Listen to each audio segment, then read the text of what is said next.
Emma was turning 9. 9 years old. The age where you're still young enough to think your parents have everything figured out, but old enough to start realizing they don't. She wanted a princess-themed party, which meant my ex-wife and I had spent the better part of Saturday afternoon hanging pink streamers from every available surface and trying to convince 12 9-year-old girls that this was somehow the most magical experience of their lives. It was working, mostly. There was cake. There was pizza. There were kids running around the backyard like they'd been mainlining sugar directly into their veins. Everything was chaos and screaming and the kind of joy that only exists at children's parties. My mother arrived around 2 o'clock, which was her standard move, show up after the heavy lifting was done but early enough to be included in the cake portion. She was carrying a present wrapped in paper that looked like someone had attacked it with a stapler. Her energy was the specific kind of manic that usually meant she was about to do something my therapist would have told me to prepare for. "There's my princess," she said, swooping down on Emma with the kind of intensity that made my 7-year-old step back slightly. She hugged my daughter like she was collecting her for a hostage situation, then immediately started looking around the party like she was assessing the room for entertainment opportunities. My ex-wife, Sarah, caught my eye across the deck.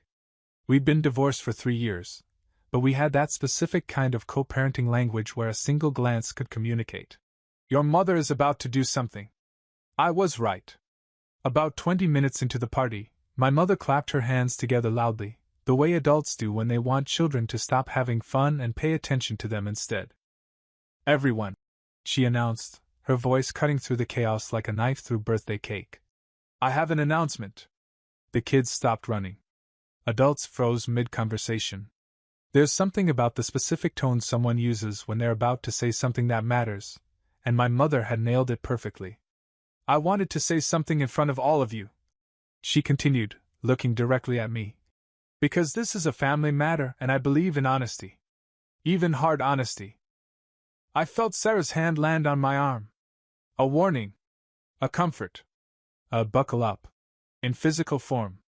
"Your Uncle David's sister, my daughter Lisa," my mother said, gesturing vaguely at people who weren't present, "is in some financial difficulties. She's made some mistakes. But she's family, and family helps each other." I already knew where this was going. So I've decided that I'm going to use Emma's college savings to help her get out of debt. It's the right thing to do. Your cousin needs help more than she needs college prep. There was a silence that felt like the entire universe had paused to watch how I was going to react. Sarah's hand got tighter on my arm. One of the other parents was looking at their phone, probably wondering if they should leave. The kids were confused.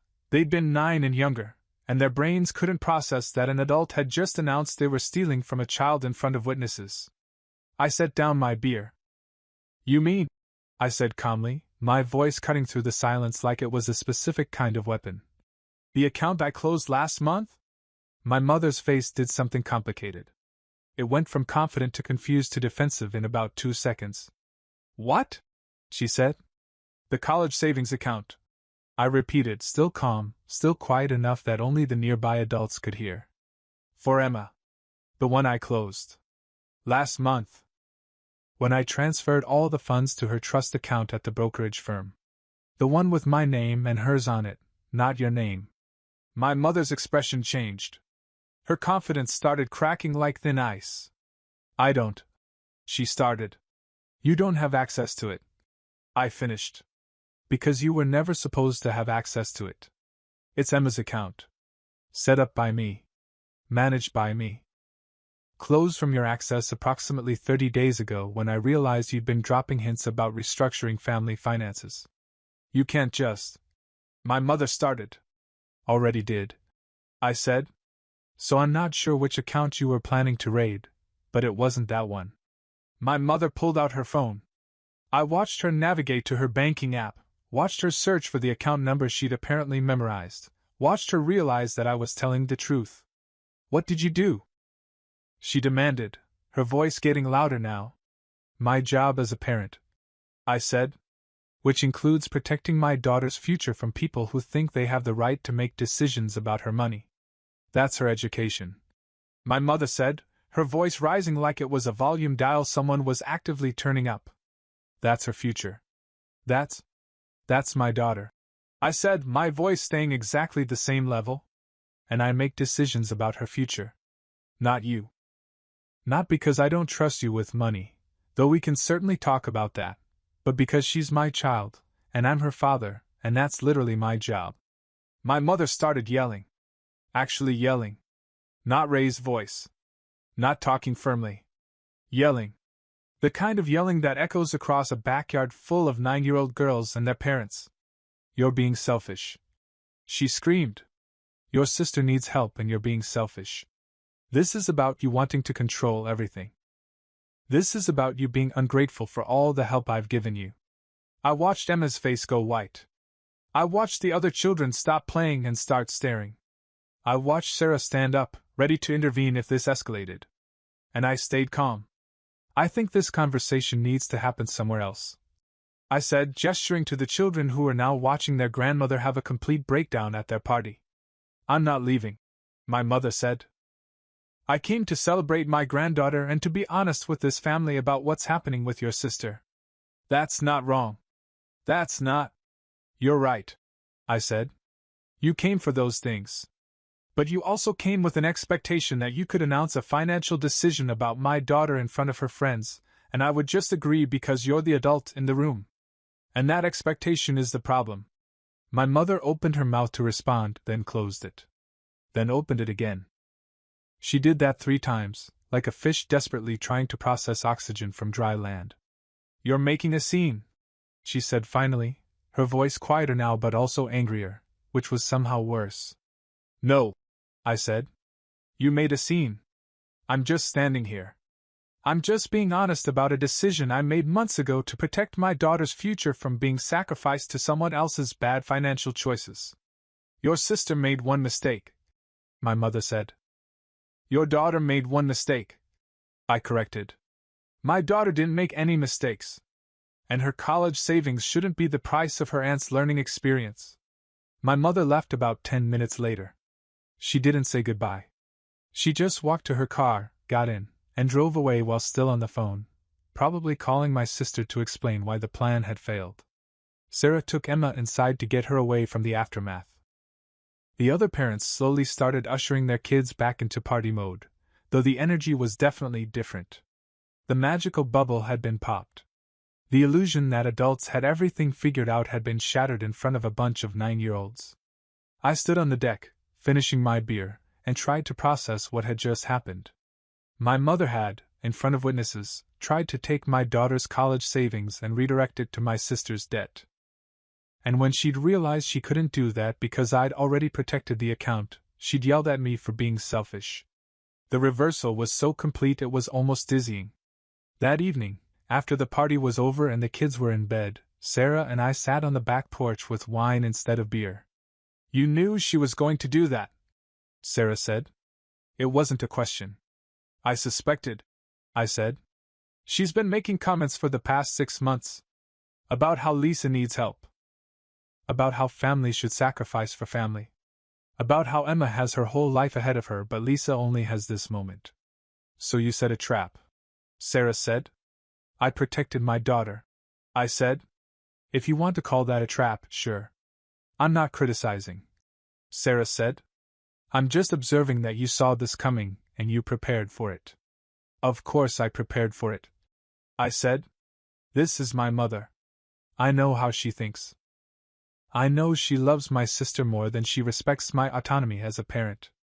I know that given the opportunity, she would absolutely raid my daughter's college fund to solve someone else's problem. The question is, Sarah said carefully, what happens now? That was the real question, wasn't it? My mother had just publicly tried to steal from my daughter.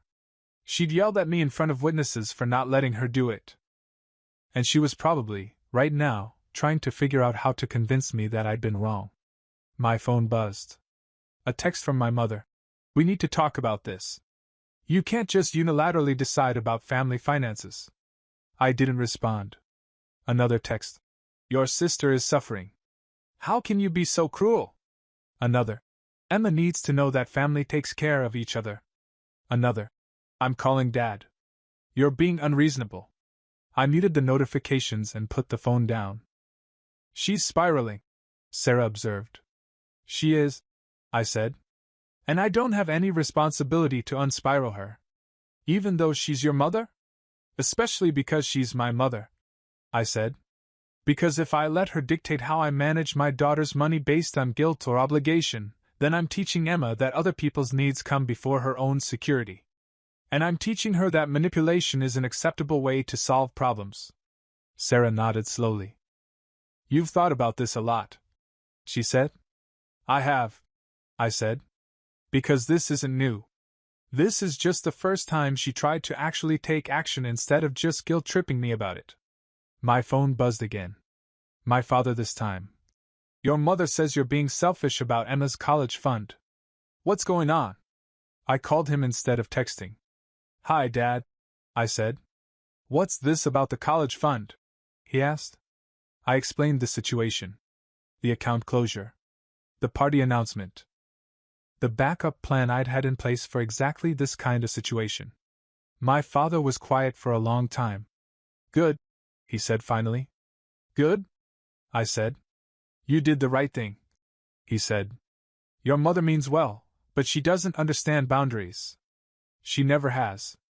And Emma needs you to protect those boundaries. Mom's upset with me, I said. Of course she is, my father said. But she'll get over it.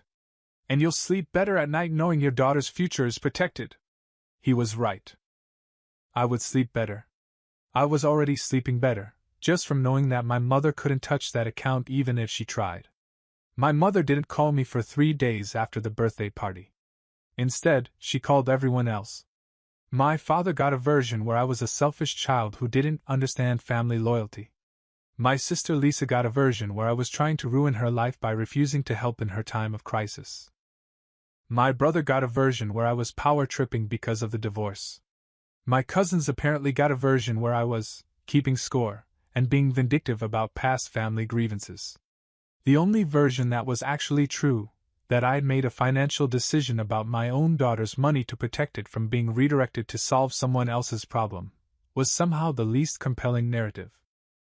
By day 3, I had a family group chat I hadn't seen activity in for months suddenly exploding. My Aunt Jennifer. I heard what happened at Emma's party.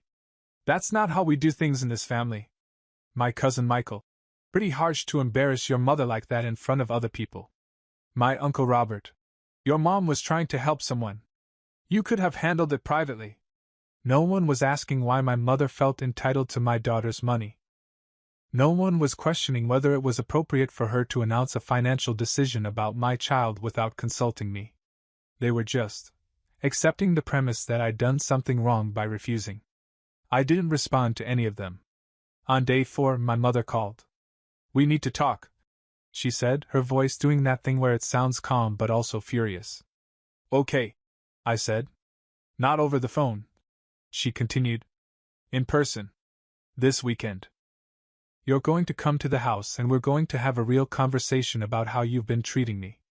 I wanted to ask what I'd done that needed to be treated differently, but I already knew how that conversation would go. She'd list grievances. She'd talk about how ungrateful I was. She'd bring up times I disappointed her. She'd make this about my character instead of about the specific decision I'd made. What time? I asked. Sunday. 2 o'clock, she said. And don't bring any excuses. Sunday at 2 o'clock, I was sitting in my mother's living room with coffee I didn't want and the specific kind of dread that comes from knowing you're about to be lectured by someone who doesn't want to listen. My mother sat across from me, my father positioned carefully on the couch in what I recognized as the neutral territory position. He caught my eye for a second. I could see sympathy there. He knew what was coming. I want to understand. My mother started. What I did that was so terrible that you felt the need to humiliate me in front of a room full of people. You announced you were going to use my daughter's college savings without asking me, I said calmly. That's what happened. I was trying to help my daughter, she said. I was trying to be a good mother and a good sister. I was trying to show that family comes first. But you did it by making a decision about my daughter's money, I said, without consulting me. Without asking me if I agreed. You just announced it like it was a done deal. Because I knew you'd say no. My mother said, and there it was, the admission that she knew what she was doing was wrong but had decided to do it anyway. Right, I said. You knew I'd say no because taking your granddaughter's college fund to pay for your daughter's debt is not a reasonable request. So instead of making the request, you just announced the decision and hoped I wouldn't object. That's not fair, my mother said. I was trying to help Lisa. She's suffering. She made mistakes, but she's still family. I'm not disagreeing with that, I said. Lisa is family. And if you want to help her, that's your choice. But you help her with your own money, not with Emma's college fund. It's not just mine, my mother said. It's a family matter. Your daughter benefits from this family, from the way we take care of each other. And she will, I said. I take care of her. But that doesn't mean she owes her college fund to people who made bad financial decisions. My mother stood up. You're heartless, she said. You've always been heartless. Even as a child, you never understood the importance of family sacrifice. I understand it fine, I said, staying seated. I understand that sacrifice shouldn't come from a 9-year-old's college fund. I understand that Lisa is an adult and her financial problems are not Emma's responsibility. Your sister is drowning in debt, my mother said, her voice getting louder. Drowning. And you won't even help. I will help, I said. I can give you money. I can help her work through a budget. I can connect her with a financial advisor. But what I won't do is let you raid my daughter's future to solve an adult's financial crisis. That's not helping, my mother said. That's being sanctimonious. No, I said. That's being a parent. That's protecting my child's interests instead of sacrificing them to make someone else's life easier. My father cleared his throat.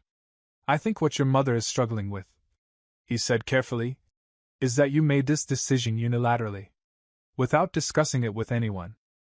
I discussed it with my therapist, I said. I discussed it with Sarah. I discussed it with myself. I closed the account that was in my name, with my money that I'd contributed, for my daughter's benefit. What discussion did I need to have with my mother? You could have come to us, my mother said. You could have asked.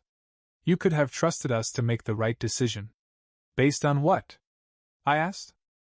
Based on the fact that you tried to make a major financial decision about my daughter without consulting me? That doesn't seem like evidence that I should be trusting you with her money. My mother sat back down.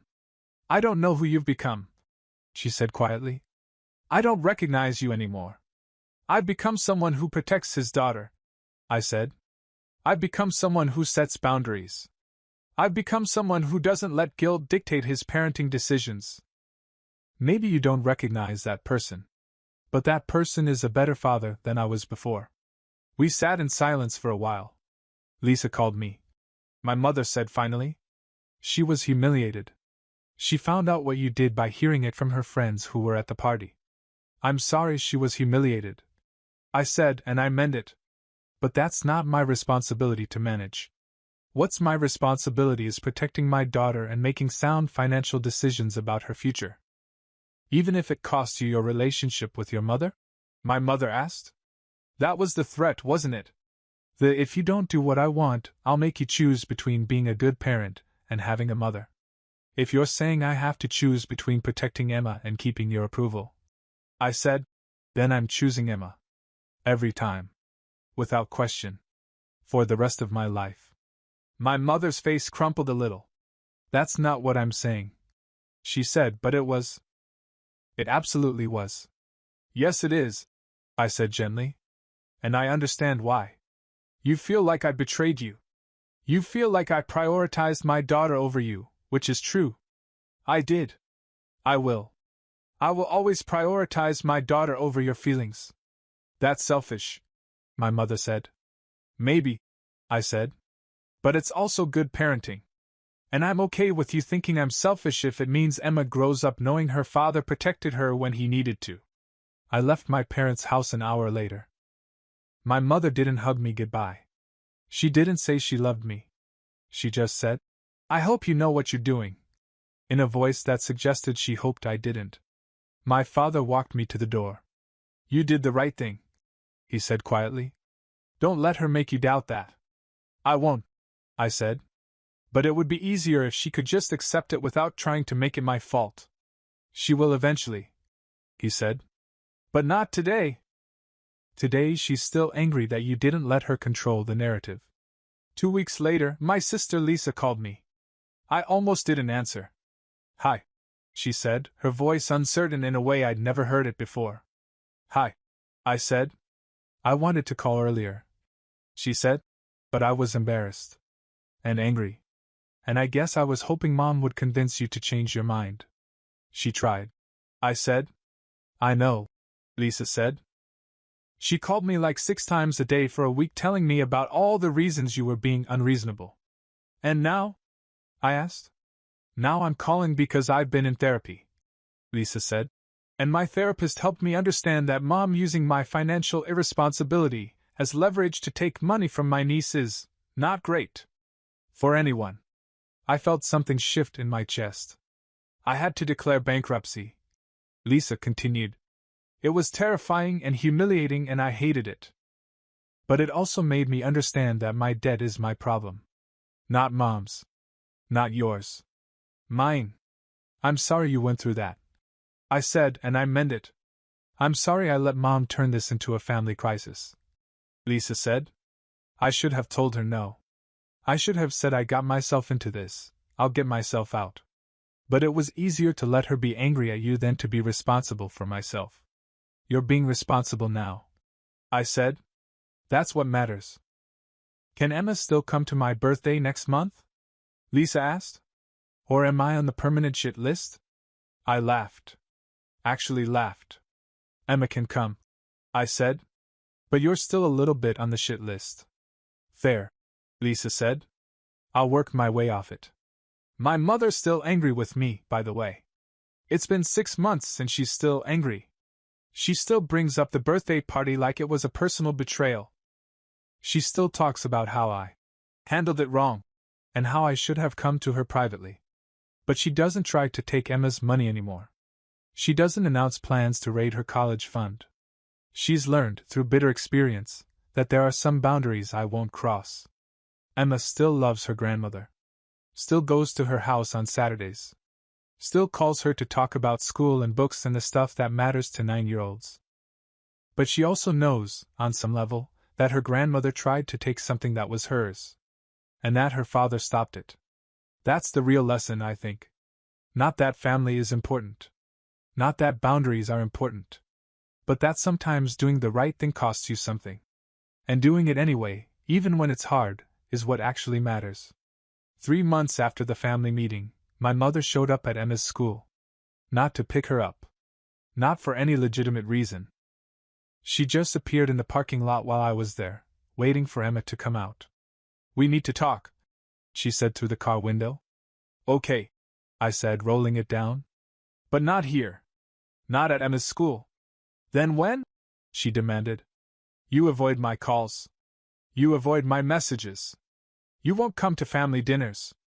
Because every time I do, the conversation turns into you trying to convince me I was wrong about the college fund, I said.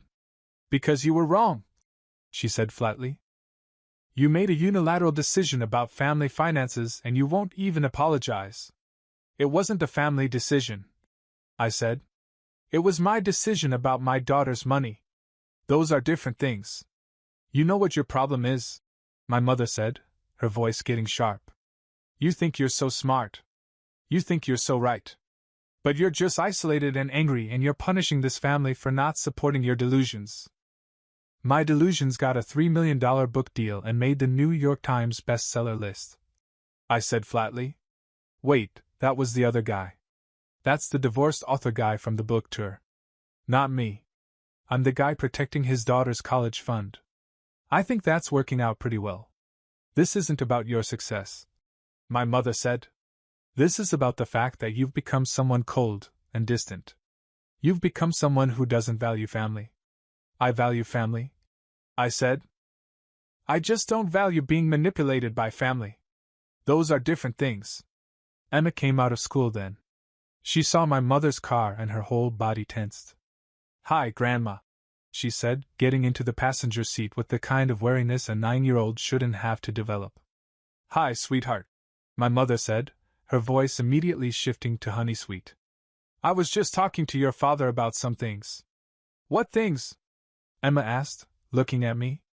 "Nothing important," I said. "Emma, we need to go." "Wait," my mother said. "Emma, I want you to know that I love you very much.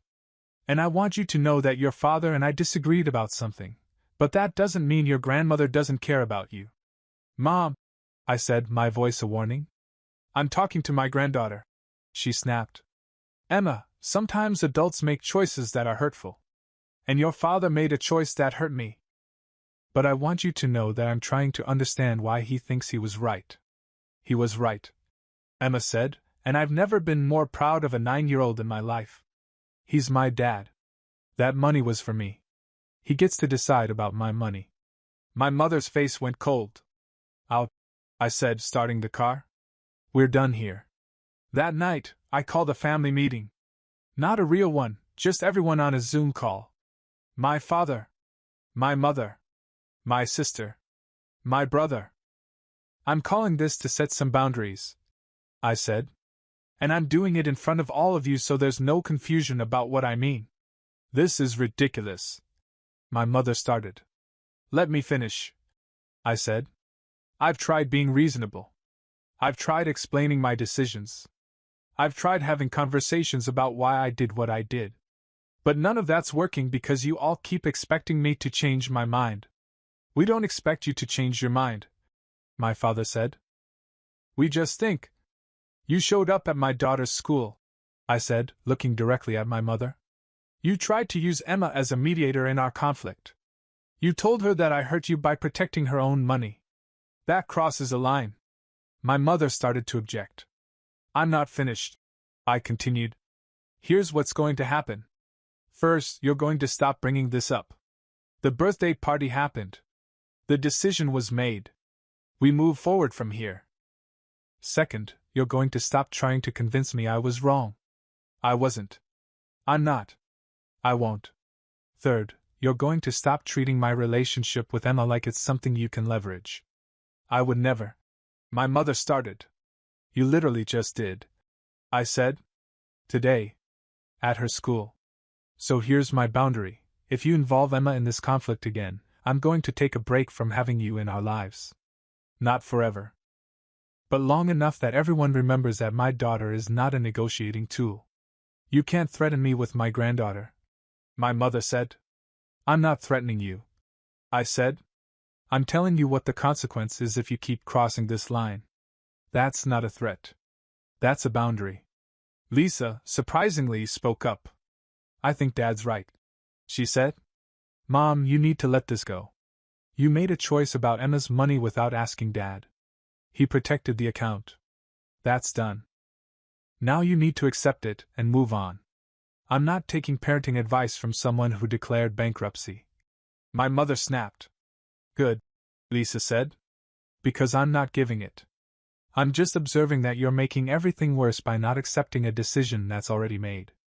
My brother stayed quiet. My father nodded slowly. "I support the boundaries," my father said. "And if you keep pushing, I'll be backing your son up on taking space."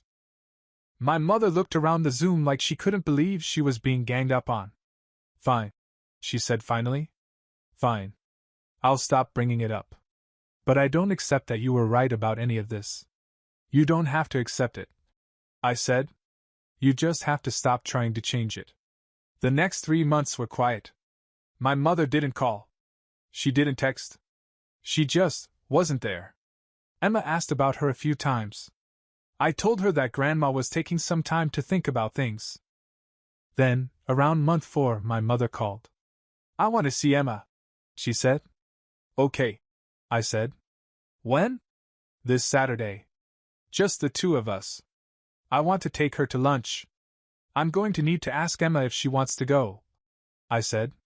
"Why wouldn't she want to?" my mother asked. "Because you tried to use her as a mediator in our conflict," I said. "So she might be uncomfortable." We're going to let her choose. When I asked Emma if she wanted to go to lunch with her grandmother, she was hesitant. Is Grandma mad at me? She asked. No, I said.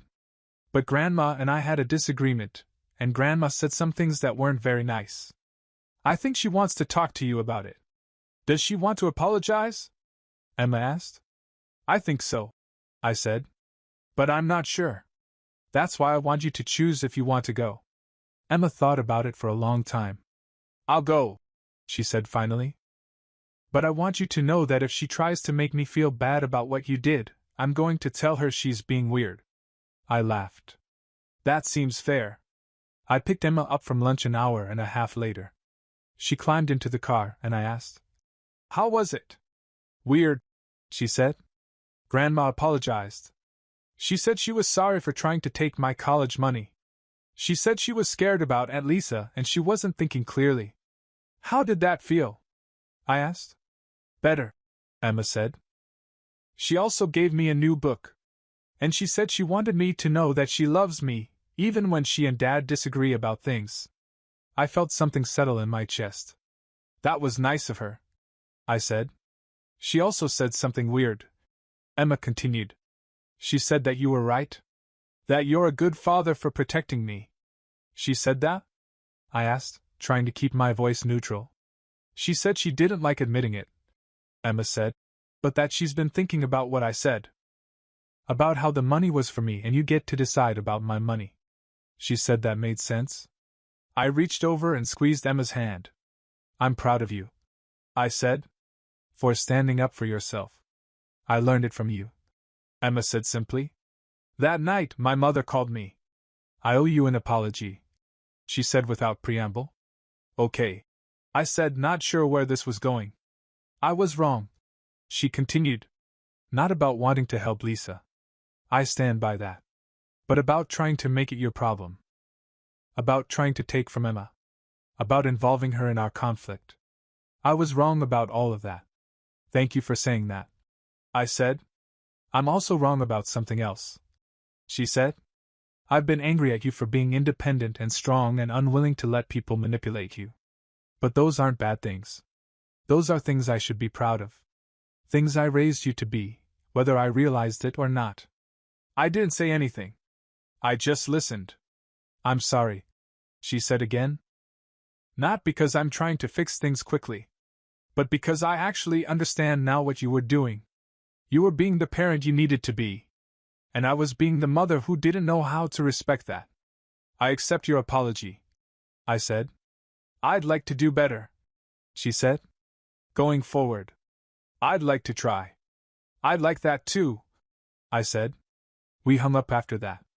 Not with everything resolved, but with something like understanding. Emma's 10th birthday came around, and this time my mother called to ask what she could contribute instead of just announcing what she was taking.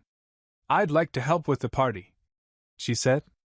If that's okay with you. That's okay, I said. What did you have in mind? Whatever you think is appropriate, she said. I don't want to overstep. That phrase, I don't want to overstep, was maybe the most growth I'd ever heard from my mother. She brought a cake. Not the main cake, but a dessert she'd made herself. She showed up an hour before the party started and asked if I needed help with anything. She stayed during the party and played games with the kids instead of trying to be the center of attention. When it was time to leave, she hugged Emma and told her she'd see her next week for their standing lunch date. There was no drama. No manipulation. No announcements about financial decisions. Just a grandmother being a grandmother. My sister Lisa was there too. She'd been sober for 14 months. She was working as a financial counselor, helping other people avoid the mistakes she'd made. She brought Emma a gift card and a card that said, "To my smart niece, who reminds me that consequences teach us things." My brother and I actually talked. About work. About our kids. About normal things that brothers talk about when they're not locked in family drama. My father pulled me aside at one point. "I'm proud of you," he said. "For sticking to your boundaries. For not letting guilt change your mind. That takes strength. I learned it from you," I said. He smiled. I'm not sure I deserve credit for that. But I'll take it. The college fund is still there, growing quietly. Emma knows about it now. Knows that her father protected it when someone tried to take it. Knows that sometimes loving your family means saying no to them. That's maybe the most important thing she's learned. Not that family is always right. But that protecting yourself and the people you love isn't selfish, it's necessary. My mother and I still have our differences. She still thinks I should be more forgiving about things. I still think she should be more respectful of boundaries. But we've found a middle ground where we both get to be right about some things and wrong about others. That's what family is, I think. Not perfect harmony. Not unconditional approval. But people who know you and stay anyway. People who can admit they're wrong. People who can say, "I'm sorry," and mean it. People who can learn. My mother's learned a lot in the past year. About what it means to respect someone's parenting. About what it means to have boundaries and actually accept them. About what it means to be a grandmother instead of trying to be the main character in your adult child's life. And I've learned that forgiveness doesn't mean forgetting. It means choosing to move forward even though something hurt. Emma's college fund sits in an account that only I have access to. It will be there waiting for her when she's 18.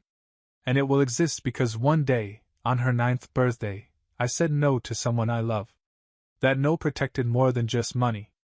It protected Emma's right to know that her father will choose her safety over family harmony.